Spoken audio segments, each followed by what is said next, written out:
ఓం నమః శివాయ. ఓం నమో నారాయణాయ. ఓం శ్రీ స్వర్ణాకర్షణ కాల భైరవాయ నమో నమః. ఓం శ్రీ నరదృష్టి నివారణ కాల భైరవాయ నమో నమః.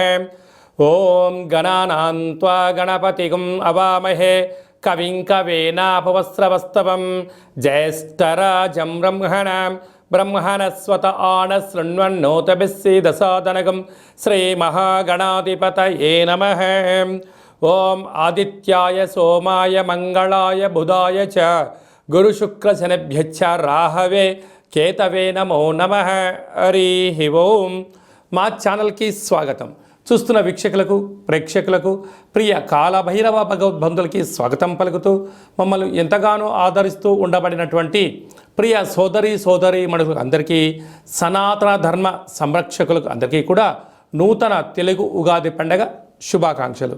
శ్రీ క్రోధినామ సంవత్సరంలో అందరికీ నిండు నూరేళ్ల ఆయురారోగ్యాలను ప్రసాదించాలని, వారాలు 7, తిథులు 15, నక్షత్రాలు 27, రాసులు 12, లగ్నాలు 12, మహర్దశలు 9, అలాగనే షడ్రుచుల సమ్మేళనమే 6 ఋతువులతో కూడుకున్నటువంటి తీపి, కారం, పులుపు, చేదు, వగరు అనేటువంటిది ఎలా ఉంటుందో మనిషి జీవితంలో కష్టాలు సుఖాలు ఎప్పుడు ఉంటాయి. కనుక ఈ 360 రోజులు ఈ క్రోధినామ సంవత్సరంలో 30 సంవత్సరాల తర్వాత శని భగవానుడు తన సొంత గృహంలో ఉండగా వచ్చినటువంటి క్రోధినామ సంవత్సరం కావడం వలన అందరికీ నిండు నూరేళ్ల ఆయురారోగ్యాలని, విద్య, ఉద్యోగ, వ్యాపార, రాజకీయ, సేవారంగ కార్యక్రమంలో అన్నింటా విజయం సాధించాలని కోరుకుంటూ ఈ సంవత్సరంలో అందరికీ తెలుగు ఉగాది పండుగ శుభాకాంక్షలు. ద్వాదశ రాశిలో గ్రహ గమనాన్ని ఒకసారి వీక్షింపచేద్దాం. మేషరాశిలో గురు సంచార స్థితి, కన్యరాశిలో కేతు భగవాను సంచార స్థితి, కుంభరాశిలో శనిచర స్వామివారు స్వక్షేత్ర సంచార స్థితి, మీనరాశిలో రాహు సంచార స్థితితో ద్వాదశ రాశిలో గ్రహ గమనాలు ఈ విధంగా ఉన్నాయి. అలాగనే మనకు 26/4/2024 సంవత్సరంలో అనగా ఈ తెలుగు ఉగాది పండగ తదనంతరమే గురువు మేషరాశిలో నుంచి వృషభ రాశిలోకి నర్మదా నది పుష్కర సందర్భంగా గృహ మార్పు ఉందని చెప్పి గమనించాలి. ఈ క్రోధినామ సంవత్సరానికి అధిపతి రాజు అంగారకుడు. ఎందుకనగా ఈ సంవత్సరము మనకు తెలుగు ఉగాది పండగ మంగళవారం రోజు అవ్వడం వలన, మంగళవారానికి అధిపతి కుజ భగవానుడు అవ్వడం వలన, ఈ సంవత్సరానికి రాజు కుజుడు అవ్వడం వలన నిత్యము అనేక మంది క్రోధము, ఆవేశము అనేటువంటి పరిస్థితుల్లో ఉండడము, ఎర్రటి నేలలు, ఎర్రటి పంటలు బాగా పండడము, అద్భుతమైనటువంటి కందులు, మిరప, ఎర్రటి నేలలు, సంపూర్ణమైనటువంటి ఆహార ధాన్యాల ఉత్పత్తులు చాలా అద్భుతంగా ఉంటాయని చెప్పి కూడా గమనించగలగాలి. ఈ క్రోధినామ సంవత్సరంలో మిథున రాశి వారికి ఎలా ఉండబోతుందో ఈ వీడియోలో సవివరంగా సంపూర్ణంగా తెలుసుకుందాం. మిథున రాశిలో ఏ నక్షత్రాలు వస్తాయనగా మృగశిర నక్షత్రంలోని 3వ పాదము, 4వ పాదము, ఆరుద్ర నక్షత్రంలోని 4 పాదాలు, పునర్వసు నక్షత్రంలోని 1, 2, 3 పాదములు కలిపితే మిథున రాశి. మిథున రాశి యొక్క అధిపతి బుధ భగవానుడు. ఈ వీరికి ఈ సంవత్సరం ఆదాయ వ్యయాల్ని మనం ఒకసారి బాగా పరిశీలించినట్లయితే ఆదాయం 5, వ్యయం 5 అనగా ఎంతైతే ఖర్చు ఉందో అంతే మీరు సంపాదించబోతున్నారు అని చెప్పి మీరు గుర్తుపెట్టుకోవాలి.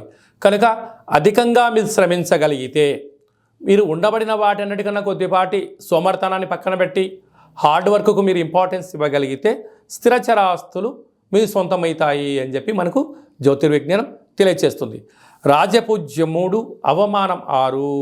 ఎందుకనగా కష్టపడి పనిచేసేటువంటి రాశులలో మిథున రాశి ఒకటి.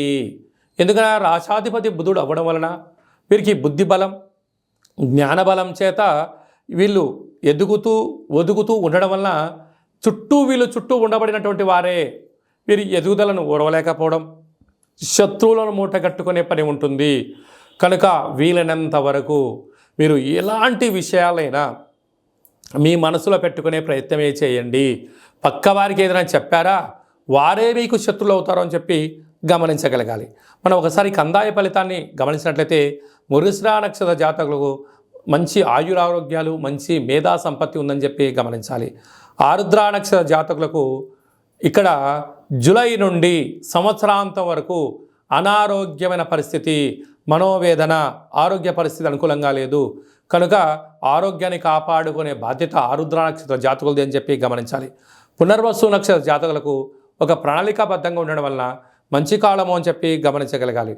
కనుక ఈ మిథున రాశి వారికి, ఈ గృహ భవన నిర్మాణ కార్యక్రమం చేసేటువంటి వారికి, ఆధ్యాత్మికవేత్తలకు, వ్యాపార సామ్రాజ్యంలో ఉండబడినటువంటి వారికి, రాజకీయవేత్తలకు, స్వయం వృత్తులు, సేవా రంగాలు, వ్యాపార కార్యక్రమం చేసేటువంటి వారికి కూడా ఓపిక, పట్టుదల, ఒక ప్రణాళికాబద్ధంగా మీరు వెళ్ళగలిగితే అన్నింటా విజయం మీ సొంతం అవుతుంది. వ్యవసాయ సోదరీమణులకు ఎర్రటి పొలాలు, తెల్లటి పంటలు, వస్త్ర వ్యాపారాలు, బంగారు వ్యాపారాలు, అలాగనే హోటల్ వ్యాపారాలు, ఈ పాల ఉత్పత్తుల వ్యాపారస్తులకి కూడా చాలా మంచి కాలం ఉందని చెప్పి గమనించాలి.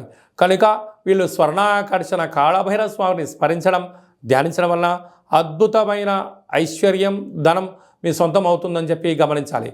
కనుక శ్రీ స్వర్ణాకర్షణ కాళభైరవ స్వామి యొక్క స్మరణ, ధ్యానము, పుష్ప దీపము, ఒక ముగ్గును మీరు ఇంటి ముందర పెట్టుకోగలిగినట్లయితే మీకు అదృష్టం మీ సొంతం అవుతుందని చెప్పి గమనించాలి.